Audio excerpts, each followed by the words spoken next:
আমি ব্যক্তিগতভাবে যা মনে করি যে এখন জাতির সামনে সবচেয়ে বড় ফোকাস হচ্ছে সংসদ নির্বাচন, পার্লামেন্ট নির্বাচন।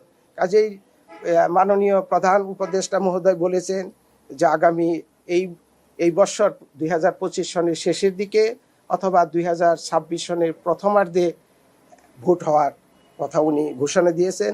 আচ্ছা, আমরা মূলত এখন জাতীয় সংসদের নির্বাচন নিয়েই বেশি ভাবছি। সুষ্ঠু সুন্দর নির্বাচন করার জন্য স্যার কি পদক্ষেপ আছে আপনাদের? আমরা তো জাতির কাছে ওয়াদাবদ্ধ, এটা আমাদের কনস্টিটিউশনাল অব্লিগেশন। জাতির কাছে আমরা ওয়াদাবদ্ধ। এতদিন ভোট সম্পর্কে যে মানুষের মধ্যে যে অনীহা ছিল বা এতটা মনোযোগ ছিল না, গ্রহণযোগ্যতা প্রশ্নবিদ্ধ ছিল, আমরা সেই জায়গা থেকে উত্তরণ ঘটিয়ে একটা সঠিক, সুন্দর, মানুষের কাছে গ্রহণযোগ্য একটা নির্বাচন দেওয়ার জন্য প্রতিশ্রুতিবদ্ধ এবং আমরা এই লক্ষ্যেই এগিয়ে যাচ্ছি।